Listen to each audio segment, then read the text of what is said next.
Hello, everyone. We are just going to wait a few more seconds for people to join, and then we're going to start.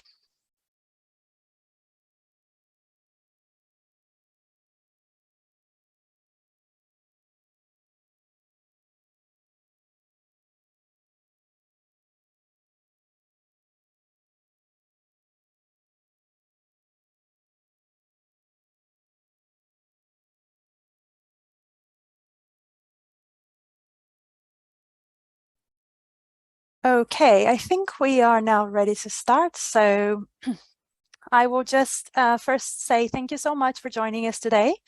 We are going to be looking at open access and how to publish open access. So I will also now introduce our team of speakers. So first we have Jessica Lipowski, who is a publishing editor on the Sage Journal editorial team. She works closely with editors and societies to help navigate the publishing process and develop key strategies. Then we have Jonathan Collin, who is a managing editor for the Therapeutic Advances team and has worked in open access publishing for the past 6 years. He works on proprietary clinical medicine titles, including Therapeutic Advances in Drug Safety and Therapeutic Advances in Vaccines and Immunotherapy, as well as on projects relating to plain language summaries. He holds a Master's of Pharmacy degree from University of Brighton and is based in London. Today, we also have Dr. Arindam Mandal, who is a professor of economics in Siena College, New York.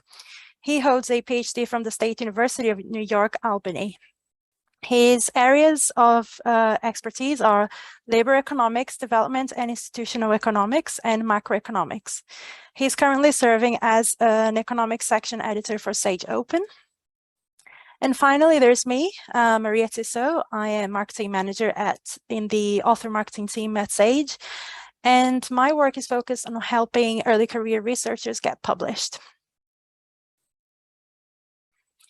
So you can send us your questions throughout the webinar using the Q&A box on your screen. We will have around 20 minutes at the end of the session to answer them. And if we don't have enough time to answer all questions, don't worry, we will follow up with you after the webinar. So I will now hand over to Jessica.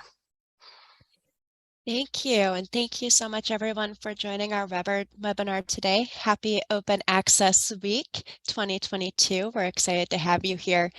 So as Maria mentioned, today we'll be focusing on open access publishing, which if you look at the author journey here, really can apply at any stage. So before we dig into open access publishing, I wanted to cover some basics of the difference between subscription and open access models, what that means. So we have the author, the publisher, Sage, and the reader. Oftentimes, those authors and readers can be the same people. With the subscription model, you have a library or institution or organization, some kind of subscriber, that could even be a society member or an individual. They are paying money to the publisher, like Sage, to get access to relevant journal content in their field.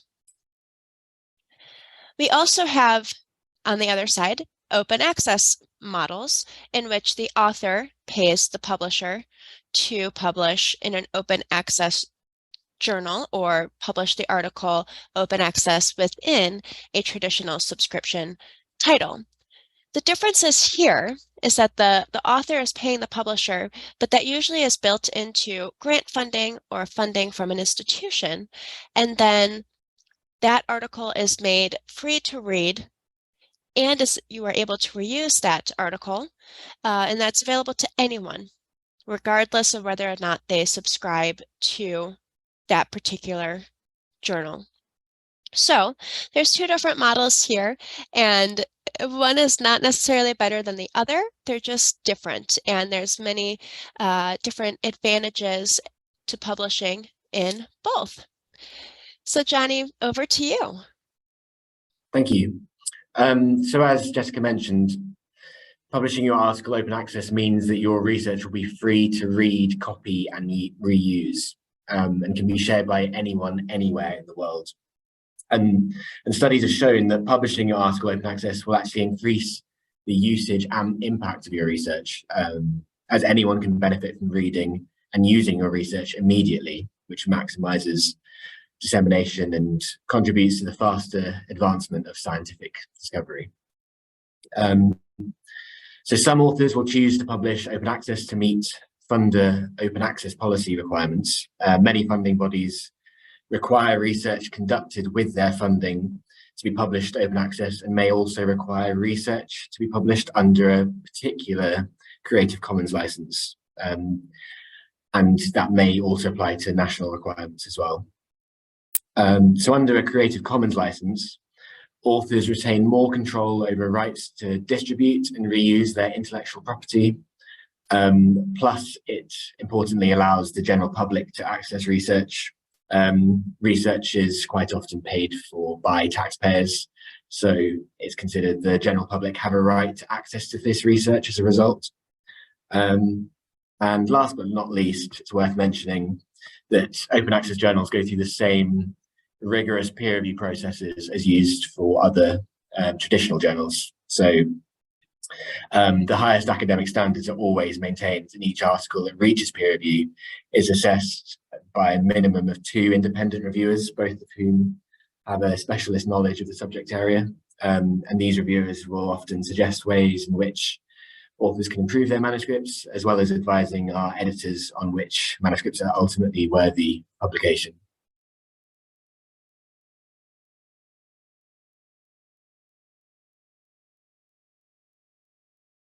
Sorry there, the slides had a mind of its own. So when choosing a journal, whether or not that's open access or a subscription journal, there's a few key factors that you'll want to take into consideration. First and foremost, because we're talking about open access today, are there any funding or institution requirements or restrictions when you are looking for the journal to publish in? And so if there is a mandate to publish open access, you'll want to focus on a gold open access journal. Typically, gold open access journals are published online only, whereas the subscription titles many of them still have a print component. So that might be a factor for you potentially when choosing a journal to submit to. Regardless, you'll want to look at the reputation of the journal. Where does it sit in your field and in your discipline? Is it reputable? Are your colleagues submitting to it? Are you reading it? Where do you go to find the most current literature? That's going to be a pretty good indicator for where you should submit your own research. You'll want to look at the aims and scope of the relevant journals, because if your article is out of scope, it won't even be considered. So really focus on the subject area of that particular journal. Look at the paper types. Some journals will not accept, for instance, case reports, but you might have a systematic review or an original research article that you want to publish, and you'll want to check what type of papers these journals allow. Take a look at the editorial board. See if you recognize any familiar names from conferences that you attend or other papers that you've been reading. You can take a look at the metrics and indexing. So I know Johnny will talk about this when looking at predatory publishers, but you'll want to look at where is the journal indexed? Is it indexed in the directory of open access journals? That's a good sign. The DOAJ, is it indexed in PubMed, Central, or Medline, maybe even Scopus? Take a look at where it is indexed. You'll also want to make sure that the peer review policies are transparent. So as Johnny mentioned, regardless of the journal type, it still goes through a rigorous peer review, and you'll want to make sure that is transparent on the journal website. You might want to also focus on acceptance rate. So some journals have a very low acceptance rate. Some have a higher acceptance rate, and that's That can be based on a variety of factors, somewhat related to the number of submissions, excuse me. So for instance, you might want to publish in the highest impact factor title out there, but they might have a very low acceptance rate just due to the sheer number of submissions that they receive. If there's one takeaway, it's really focusing on the readership of the journal. So if your research is published in a title, maybe it's a high impact factor title, it doesn't necessarily mean that it's going to get those high level of citations if it's not reaching the right discipline, the right readers, the right researchers or clinicians. So at the end of the day, really think about who is reading that title, who is going to read your research and what they might be searching for. And that's going to really help drive your decision on where to submit your own research. So there's many different factors. We actually have another webinar on how to choose a journal if you haven't attended that already, but so we'll continue on with our presentation because I know we could spend a whole webinar on that.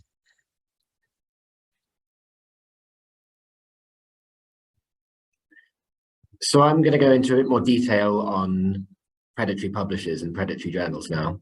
So predatory companies will take advantage of the crowded open access environment to launch journals with some questionable practices.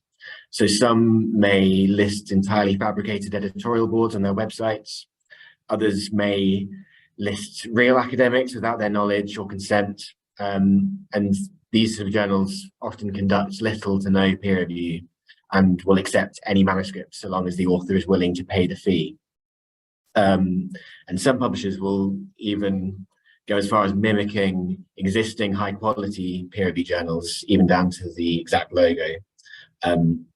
So despite all of this, there's a few sort of tips we'd like to go through to help you differentiate the good players from the bad. So first of all, as Jessica was mentioning in the previous slide, there's several different indexes we can look at, which will link out to the sort of reputable journals. So the Directory of Open Access Journals, DOAJ, is a really good resource with strict parameters for inclusion, and from there it will link directly to the journal, so you can be sure you're not submitting to a mimic. And then also PubMed and Scopus also implies that they'll be reputable, although that's not to say that there aren't problematic journals included within these indexes themselves. Also membership of the Committee of Publication Ethics, COPE, which is also a good indicator, but it's worth mentioning, it's always worth checking the actual index rather than relying on any claims of indexing on the journal websites. So second of all, trusting reputable publishers. If you already know and trust the publisher and would submit to one of their subscription titles, you can probably trust their open access content as well. If you can't easily identify and contact the publisher from the journal webpage, this is probably a red flag. So for instance, if you come across a website for a journal and the publisher's logo and branding are not prominently displayed, you're very likely on a predatory website. And next is to verify editorial board members. So you can look for editorial board members' credentials online, and you should be able to see their institutions listed on the journal's website and find their faculty page at that institution. So if you are in any doubt, you can contact an editorial board member through their institution's page and confirm their board membership. Next is to look for Creative Commons or similar licenses. As we've mentioned, Creative Commons license allow content to be shared, reused, and adapted as much as possible while still maintaining correct attribution. So these and other similar license types, which I'll go into in a slide further on, these have become an industry standard for open access, and most predatory publishers don't actually use them, so this is worth looking out for. Next, transparency around policies in the author guidelines. Jessica touched upon this in the previous slide, so just making sure that the journal's ethical and peer review guidelines are present, and you can see that there's information on the article processing charge. And if any of this is missing, then that's another red flag. Hovering over hyperlinks and URLs, just as you would with suspicious emails. So before you click on any link, hover your mouse over the URL and see if the text of the link in the email in the body matches the link to the address of the site, which will be directed. Is it the same, and does it use sort of HTTPS? And do these links seem to be related to the journal website, society website, or the submissions website? This is also worth looking out for. And spelling and grammar. So probably one you're all used to is that from slightly less reputable publishers, you might receive marketing emails with poor spelling and grammar, words misspelled. The author of the email might use poor grammar, have a very laudatory tone. Often these are signs that the group reaching out is predatory. So yes, in summary, so focus on quality over speed, I would say, especially as you're getting ready to submit. Be wary of any groups offering to submit your paper on your behalf, and make sure to check the journal's websites directly to verify any provided information. It's important to do your due diligence and take the time to make sure everything lines up if you're not sure. So while it may add some time to the process, it's better to be thorough than to rush into publication and never see your paper online, or worse, to be duped out of money. You can reach out to the journal editor or the publisher directly to verify any questions or concerns that you might have about the process.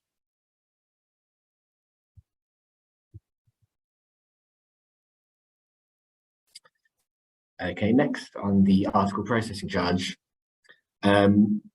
Yeah, so the author pays model is sometimes accused of being vanity publishing or pay to publish.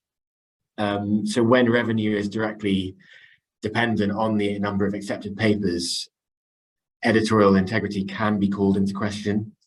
There is, of course, a strong financial incentive to accept everything regardless of quality, but reputable publishers such as Sage address this problem by completely separating the editorial and commerce aspects of the submission process. So content is purely under the jurisdiction of the editors, whilst APCs are collected by the publisher and only after an article has been accepted. So the acceptance rate and any financial benefit that the editors receive are entirely disconnected from each other. So what is the article processing charge? It's a fee charged to enable an article to be made open access on publication. So this fee can vary journal to journal. So yeah, make sure to check the journal's individual website to find out the current APC. In gold open access journals, the APC is payable after acceptance of the article and before publication. And for hybrid open access journals, which we call Sage Choice, the article can be made open access on publication or can be requested to be made open access after the publication process is finished. Yeah, so open access for research is free to access, but there are, of course, costs at every stage of the publication process, including running our peer review systems, copy editing, typesetting, hosting the article on dedicated servers, and marketing, of course. So the article processing charge supports these costs for us.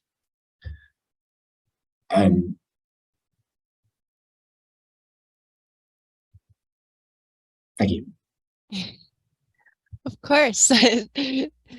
So one of the great things about Sage is Sage has been involved in the open access world for quite some time now. We were involved right from the beginning in 2008, and we launched Sage Open. So that was the first broad spectrum open access journal in the social and behavioral sciences in 2010. And so Arundam is here today as a section editor from Sage Open. So we're really excited to have him.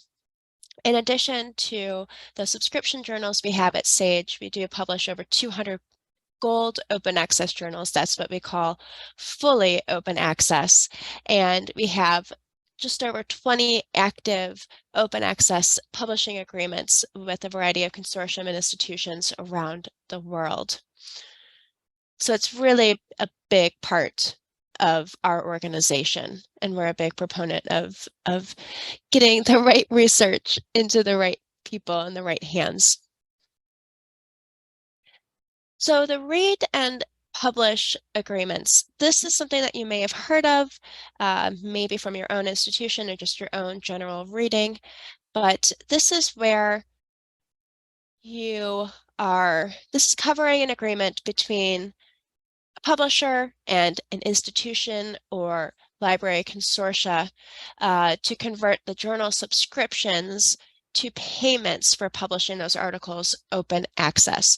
So a big movement came out of Europe with Plan S. So this is something that you may have heard of. And now this is really covering institutions and consortia around the world. So this is really we're really starting to see an uptick in these type of agreements. So this map here shows some of our current agreements. We have some in South Africa, many across Europe, including the JISC in the UK, VSNU in the Netherlands. VSNU was actually our first open access sales deal like this, so it's our oldest and longest one. But we also have institutions and consortia in the US like Penn State, UNC Chapel Hill, and the UC libraries. So if you haven't already, you can check with your institution or to see if you are available for potential discounts or waivers, depending on where you're publishing your research and if it's being made open access. So if you're the corresponding author from one of these institutions, if you're publishing in a subscription title, it will be made open access on publication, and then you're eligible for a discount in a gold open access journal. So there's a lot of different terms floating around here with gold open access, sage choice, green open access. You may have heard of some of these terms, you might be familiar with them, but we just wanted to recap that here. So gold open access means you are publishing under a CC BY license in a fully open access journal. That means all articles published in that journal are under this license. It's free to read for everyone. All of the articles in that journal will be open access, and it might be a variation of one of those licenses. Then we have what is called the hybrid model, or what we at Sage call Sage Choice. Other publishers will have different names, but it would be publishing an open access article in a subscription title. So this is where you're paying an article processing charge for the article to be made open access. You might have it waived based on an open access sales deal, but this is the author's choice. So maybe a subscription title serves the readership that they're targeting, but they still want to publish open access. Sage Choice is a great outlet. But there's journals across open access subscription that really can serve and meet your readership needs. Last but not least, we have green open access. So this is where the submitted or accepted version of an article is made free to read anywhere at any time. So this could be on an institutional repository or another similar website. And it could even be uploading it to PubMed Central.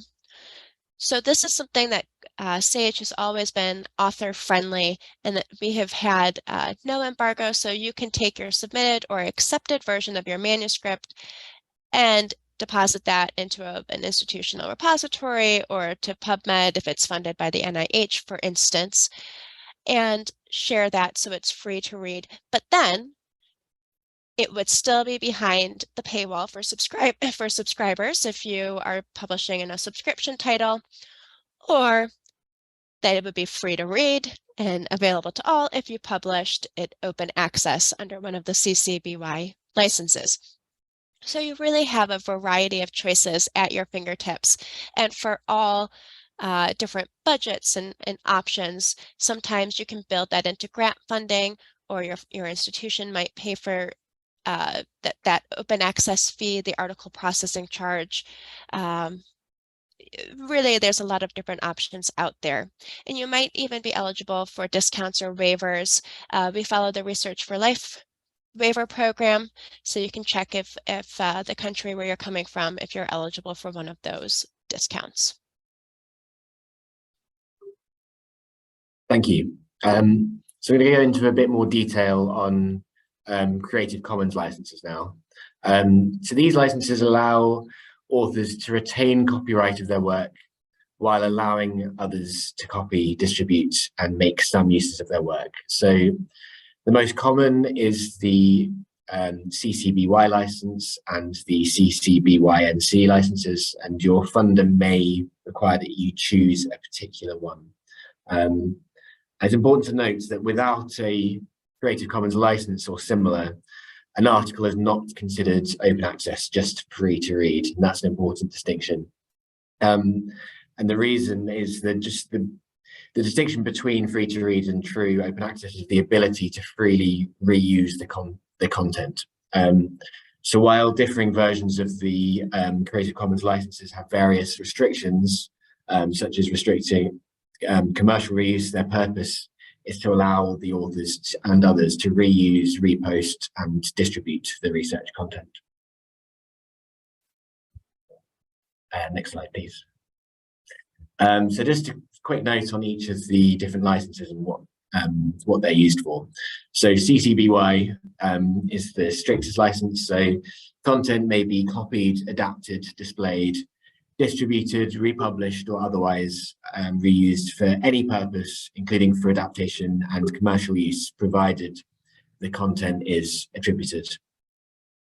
And then CC-BY-NC, so this is the same as CC-BY, but with the added provision that the purpose of the activities is not for commercial use. So commercial use means use of the content by a commercial organisation or individual for direct or indirect commercial gain or remuneration. I'll go on to that a bit more in the next slide. CC-BY-ND, so this is the same as CC-BY again, but provided the reuse is not an adaptation or derivative and the integrity of the original work is maintained. So this means, in practice, to create an adaptation, translation, or derivative of the original work, further permission is required from the publisher. And then CC-BY-NC-ND, another common license. This just combines the non-commercial and non-derivative licenses together. Next slide, please. So examples of commercial reuses include republication of content in a work or product available for sale, unless subject to other copyright exceptions such as fair use or fair dealing. Republication of content in presentations, brochures, or other marketing materials by a commercial entity or by any entity for commercial purposes. Distribution of the content to promote or market a person, product, or course, service, or organization. Text and data mining for the purpose of creating a saleable product or product which benefits from promotional or advertising revenue. Or finally, the use of the content by a commercial entity for individual for the purposes of remuneration, directly or indirectly through sale, licensing, promotion, or advertising. So this is important to bear in mind, but there's more information on the Creative Commons website if you're interested. Okay, so on discounts and waivers. Yeah, so many research funders have policies requiring you to make your article available open access and will therefore include open access publishing fees or article publishing charges within the research grant. And your institution may also have an open access agreement with Sage that we've just discussed, which will cover some or all of the cost of publishing your article open access. So if your institution isn't included in one of these OA ingredients, it may again also have a central fund to support researchers who want to publish open access, and these are usually managed by the institutional library. So this is a good place to start to find out what might be available to you. Second, you can check if you're eligible for any discounts. So before submitting, you can reach out to your institution and the journal to see if you're eligible for a discount. We mentioned about agreements with institutions and consortia, and there's several agreements currently in place with Sage, so it's worth checking those before you submit. And we mentioned the Research for Life program as well. So if you look up Research for Life, there's a list of countries which are eligible for discounts and full waivers. And some Sage journals offer role-based discounts as well. So for editorial board members, reviewers, or students, these are on a journal-by-journal basis. So it's important to contact the editorial office for the journal to check if you are eligible for any of those. And yeah, it's important just to reiterate, please do confirm any discounts and waivers before submission, just so you know the APC you will be required to pay. And then when your manuscript is accepted, you'll be contacted through Sage's open access portal, where you'll be notified of any steps required to complete the OA publication journey with Sage. And just as a final point on this, if there is no way to pay the APC, there are other ways still to make your article free to read through Green OA. So you might want to submit to a Sage subscription journal that you had in mind, and then you can deposit the article in your institution's repository under Sage's Green Open Access policy.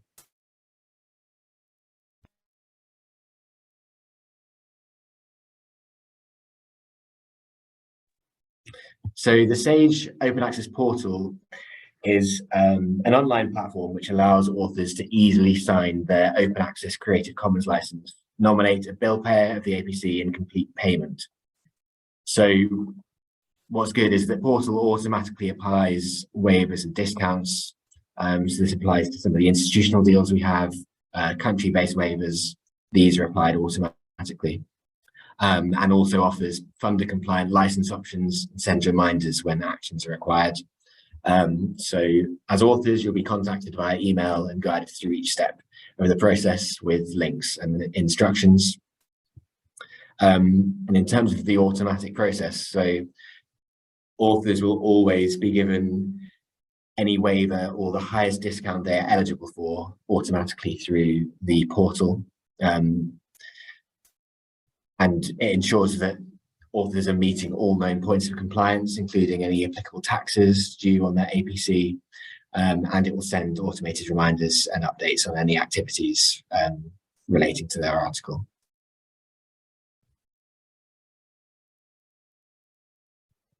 Thank you. Just a final reminder, I know we've been talking about this already, so we'll breeze through this slide, but just a reminder that you do have this option to upload the original or accepted manuscript at any time or in any format to any different repository, so that is always an option. And then, of course, that final published PDF has some limited reuse, but you can use it for your own teaching. You can reuse it in your dissertation or thesis. We have a webinar coming up on that in January. Maybe you're authoring a book or editing a book. And then, of course, if you're publishing fully open access under the CC BY license, depending on the specific license, as Johnny said, you might have some limitations there, but you can reuse that final PDF if it's under a CC BY license. So with that, just wanted to provide a short little plug before we go into questions, as a reminder that our next webinar is coming up on November 16th. This is what happens to your article after it is published and how you can promote your article and increase the discoverability and really reach the right readership and potentially increase citations. Because if no one's reading it, what's the point of publishing? You want to get it into the right hands. We also have our 2023 program released, so please be sure to visit that and sign up for any other relevant webinars that you might be interested in. We also have our Sage Journal resources, where we post the links to these recordings, so they're always there for your use. And we have a dedicated space with all of those videos and guides that you can take a look at regarding whatever it is you may wish to investigate. So with that, let's go into questions. And Arundam, I don't know if you have anything that you'd like to share your thoughts on before we head into questions here. We're really excited to have you as a panelist today. Yeah, thank you, Jessica. I'm just going to follow up on Johnny's point about, and I saw a lot of attendees ask this question, how to differentiate between a predatory journal and a non-predatory journal. And those are extremely helpful points that Johnny mentioned.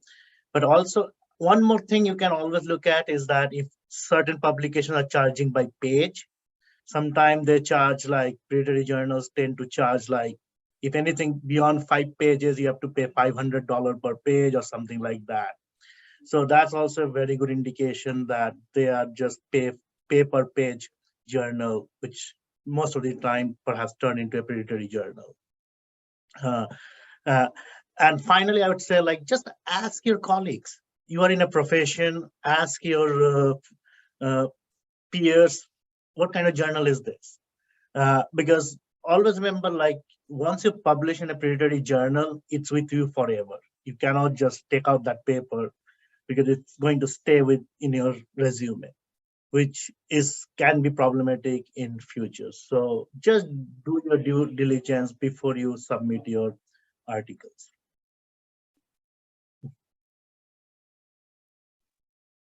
Great, thank you. And that's, just to reiterate, that's where that transparency in looking at the journal website. So even if there are page charges, there are reputable journals out there that do charge that, but take a look and verify those links, verify the transparency and the author guidelines. And that's where doing that little extra due diligence in your homework really comes into play here. So great points, thank you. Maria, shall I turn it over to you to Yes, help us with these questions? of Great course. questions coming in. Yes, we've had a lot of questions, so I'm pretty sure we won't be able to address them all today. But as I said in the beginning of this webinar, we will be following up with everyone after the webinar by email as well. So don't worry if we can't get to your question today. But I think there were quite a few questions about some of the differences between the different types of open access.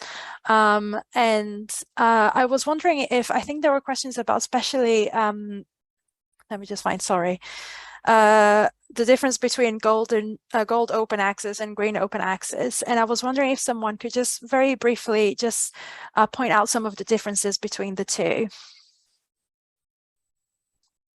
I'd be happy to take that one. So one of the big differences there is, as Johnny mentioned, free to read versus open access with a license. So the green open access will be free to read. It won't necessarily be under a specific license, whereas gold open access, or that CC BY license, that will be the key indicator if it's fully open access. Thanks, Jessica, for that. There were some questions also about the time frames for publishing open access and how they differ from subscription publishing. Is there any difference? I can take that one as well. So it's really journal dependent. The short answer is no.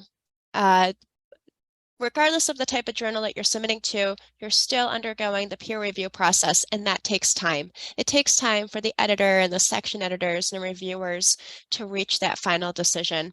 And the peer review process, as I'm sure you're aware, is rigorous, so you want to make sure to allow time for that.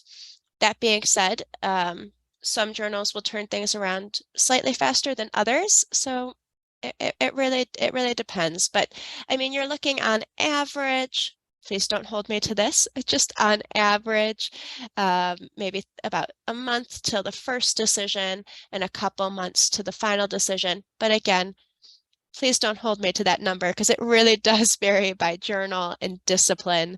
And we have a lot of demands and pressures on our time right now, especially from the pandemic.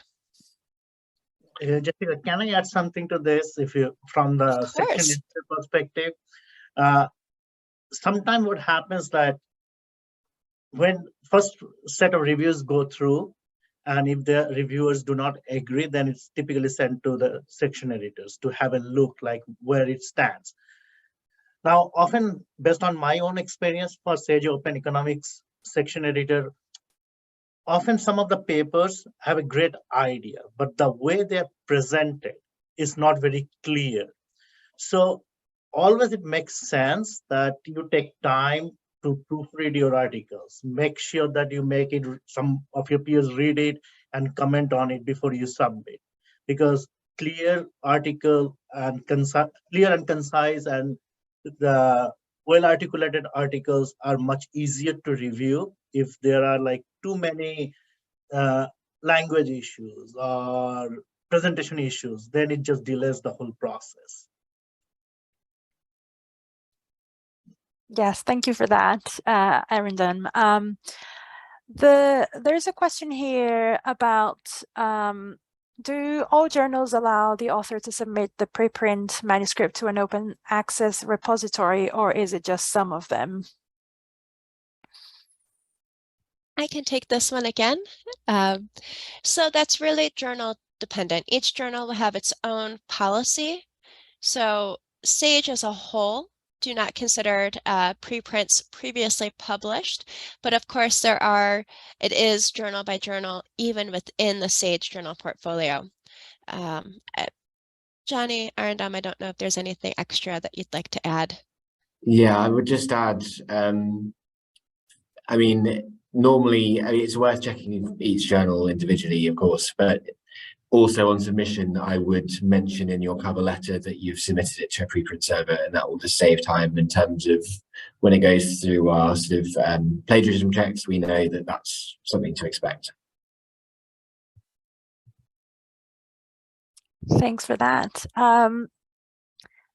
There are quite a few questions, and I know you have addressed predatory journals, but there's a question here about the timing of payments and whether there is a difference. Is this a way that people can differentiate between a predatory and a real journal? That's a possibility, that sometimes like these predatory journals ask for upfront fee just to review your paper, and then they'll, after they say, oh, it's accepted, then they'll come forward and say you have to pay additional fee based on the pages of the journal. So that's also a good indicator. Yeah, the key here is transparency. So there's a handful of journals that will charge a submission fee, but it doesn't necessarily mean that they're predatory, but it's all about that transparency and doing your own due diligence, verifying those hyperlinks, URLs, those board members, and was it super rapid? You know, that if someone's promising to publish your manuscript in a week, red flag.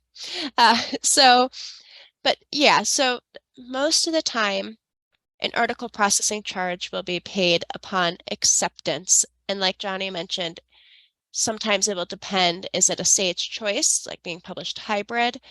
It can be paid at any point. After acceptance, if it's a gold OA journal, that would have to be paid before it's finally published online. Johnny, anything that we may have missed? Yeah, I just wanted to add that often predatory publishers will advertise lower APCs than maybe reputable publishers, and that can occasionally draw people in, and there may be other fees associated with that as well, but it's just worth noting that what they're offering is not open access. It's often just a repository of the PDF on their website, and it's not indexed and doesn't have the Creative Commons license, which is what you want, for all the reasons I explained. So yeah, it's one thing to look out for. The article processing charge will be visible on all journal websites, but it's just making sure you know what you're getting for that fee. And if it's lower, it doesn't necessarily mean that it's worth your time. Thank you both for that. There are some people asking also about sort of submission details in terms of open access. Are there sort of page or word limits that are different from subscription journals? Is there something people should be looking out for in terms of the two different types? I'm happy to take this. So open access is a bit more, I mean, open access journals will generally only be online only, which is the sort of traditionally been quite a big difference between traditional journals which have a print copy. So what will happen is often there'll be fewer limits in terms of figures or sort of color images and words, that just because publishing, creating a PDF, we're not limited by sort of pages. So that'll be one difference, but each journal will have their own guidelines as to what they want. Editors will want authors to be sort of concise and not submit articles that are overly long. So it does, of course, depend. Yeah, let me add something to this, to Johnny's point. It also varies from field to field, right? I'm from economics, and there are journals in economics which are highly reputed, but they have word limit like less than 2,000 words, literally. These are typically called economics letters, applied economics letters, economic bulletin. And idea here is that you do some data analysis, you get some preliminary results and get it published and bring it to the broader community. So there are journals around, so based on your need. But I think in Sage Open, the word limit is 10,000 words. That's what they say in their website. So it varies, it varies from field to field, journal to journal, and make sure you read the journal guidelines to get a better sense what the size of the article they're looking. Thanks for that. Someone is asking whether it's possible to publish in an open access journal and then transfer the copyright to the journal afterwards. That's a very good question, and I think we'll have to circle back and find out a little more specific details, because that can vary based on the license and the ownership of the journal. So Johnny or Arundam, I don't know if there's anything you wanted to add, but I'd need a little more context on that. Yeah, it certainly wouldn't be possible for gold OA journals. Hybrid journals, we'd have to get back to them on that. Sorry, thanks for that. Let's see what else. So someone's asking here about whether they say, you're mentioning open access journals. Are these exclusively publishing open access papers, or is it usual to have a mixture of open access and subscription only papers within one journal? I can answer that. So if it's a gold open access journal, so the journal is considered fully open access, all papers in that journal will be open access. So Sage Open is a great example of that. If it's a hybrid Sage Choice, a subscription title, you might see a mix of what we consider those available to subscribers. And then you might see a mix of papers that are published open access under that CC BY license.